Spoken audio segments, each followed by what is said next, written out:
started at Amazon in 2006 as a support engineer, a person responsible for keeping the website up and running. It's an important job, but sometimes when everything was broken, it felt like I was a digital janitor, constantly cleaning up other people's messes. I had to carry a pager. It was not uncommon to be paged more than 100 times in a week. Whenever I was paged, I had to stop whatever I was doing and log on to see what the issue was. There was no end to it.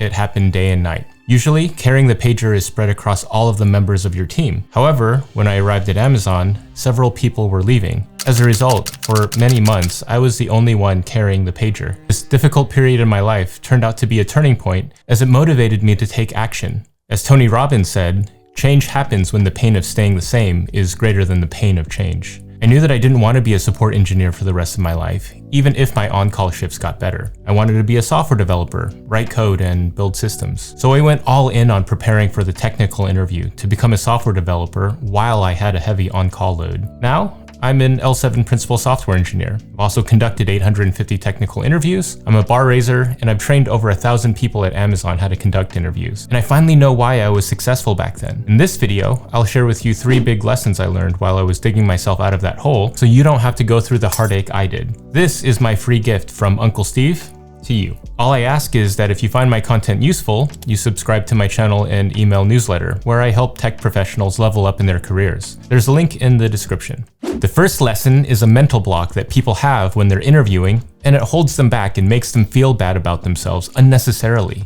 Preparing for interviews is emotionally and physically draining, so you want to minimize the time it takes to get an acceptable offer. If you don't learn this lesson, you'll drag things out longer than you have to. I see it all the time in people that I talk with, and I don't understand how it got into their heads. It can ruin their chances of getting a different job, and it also kills their self-esteem. And that lesson is that interviewing is a numbers game. When I was younger, I wanted to become a professional poker player. And if ever there was a numbers game, it's professional poker. And the sick part about it is that you can have the best hand, 2 aces, and still lose that hand. And you can have the worst hand, a 2-7 offsuit, and still win. You make money in poker over time by making good decisions hand after hand. And so, with interviewing, you should not expect to win every time, even if you have prepared everything perfectly. When I was finally ready to do software developer interviews, I didn't do just 1 interview. I lined up 4 interviews. Looking back at it, I probably should have lined up 10. I ended up receiving 3 offers from those 4, which allowed me to be selective. If I had spent all that time targeting just 1 team, it could have been the team that passed on me. I would have felt terrible, and it might have discouraged me. At the very least, it would have prolonged the time it took to actually receive an offer. If you know anything about recruiting, it's that they operate on their own schedule. At some companies, they're fast and efficient. At some companies, they aren't so fast and efficient. You want to start the process with many companies in parallel, not serially. When you're interviewing, don't become emotionally invested in a single opportunity. There are too many external factors that you can't control. You could encounter an inexperienced interviewer who had a bad day or stepped in dog poop right before your interview. They might ask you the one question you wanted to prepare for but couldn't get to. Perhaps they already interviewed a superstar earlier that week and the position is already filled. When interviewing, segment the companies you're interested in into a tier list. With proper preparation, you should expect at least 1 offer from your top tier. Use the companies in the lower tier as practice to reduce nervousness in subsequent interviews. Plus, who knows, maybe a lower tier company will surprise you. By practicing with these companies, good things are more likely to happen. The second lesson I learned is a common complaint that I've heard from many people, and it holds them back because they think the world shouldn't be this way. They prepare the way they think that things should be instead of the way that things actually are. It's a common trap that I've also fallen into. During a question, I went off on a tangent and it led me to not receiving an offer. That lesson is that interviews are not intended to test your day-to-day job skills. Instead, the purpose is to ensure that companies never hire a bad candidate, even if that means filtering out people who would otherwise perform well in that job. The gatehouse does not resemble the clubhouse. The skills that make you successful at work are not the same as those that make you successful at interviewing. There are 2 types of poker, limit and no limit. In limit games, the number of chips you can put into the pot is capped,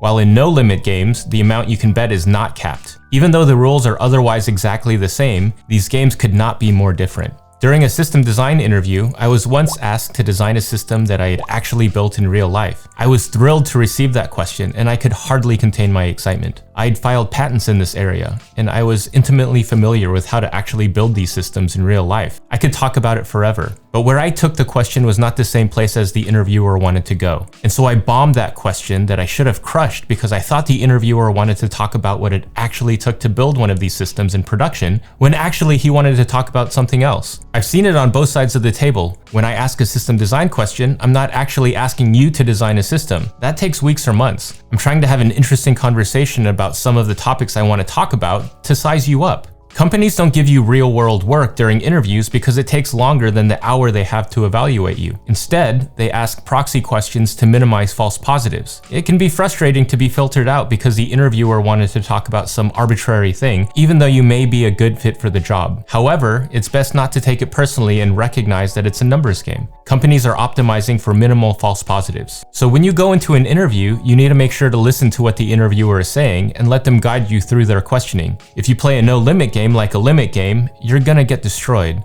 Don't get caught playing the wrong game because you think the world should be a different way. Before we continue, I'd like to drop a quick note for today's sponsor, Brilliant.org. Just like the best way to prepare for a coding interview is by doing coding problems, if you're trying to learn math, science, or computer science, the best way to do so interactively is with Brilliant.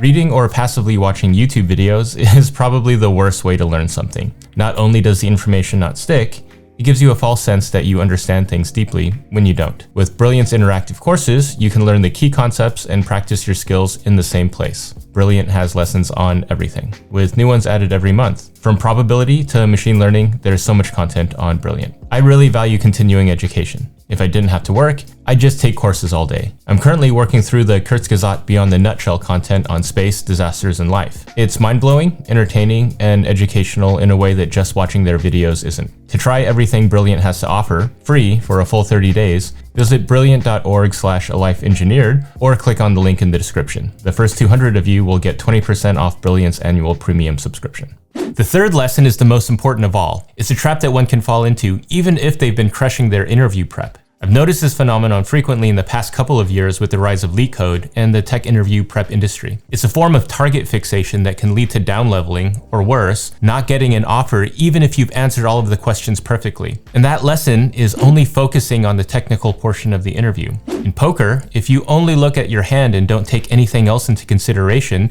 you're only seeing part of the picture. To be successful, it's important to consider your position, the number of chips you have, as well as the number of chips the other players have, and how they're behaving.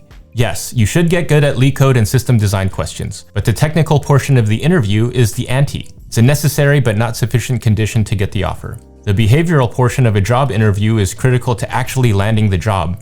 This is where interviewers ask about your prior experience. You want to make sure you tell good stories that communicate your high performance, seniority, and relevant experience, and avoid raising red flags, such as giving them the impression that you're difficult to work with. It can also be the difference when you have a lukewarm performance during the technical portion of the interview. If you have 3 technical interviews, 1 bombed, 1's really good, and 1 was just okay, the conversation is going to shift to the behavioral portion of the interview. If you have a good showing there, you may be able to salvage an offer. When I was interviewing for SDE positions, I didn't crush the technical portions. I did okay. I did make sure though that the answers to the soft questions demonstrated that I was a fast learner, thorough with my work, a good coworker, and hungry for more. And I think that was the critical difference to getting all of those offers. Of course, none of this matters if you don't do decently well in the technical portion of the interview, but it doesn't take too much effort to make sure you have good answers to behavioral questions, so don't neglect them because they aren't technical. If you want to know how to answer these questions effectively and avoid getting down-leveled, I break it down step by step in this video. If you got the job and want to know what to do next, take a look at this video where I break down what new software developers should focus on. Either way, work hard and don't let your Uncle Steve down.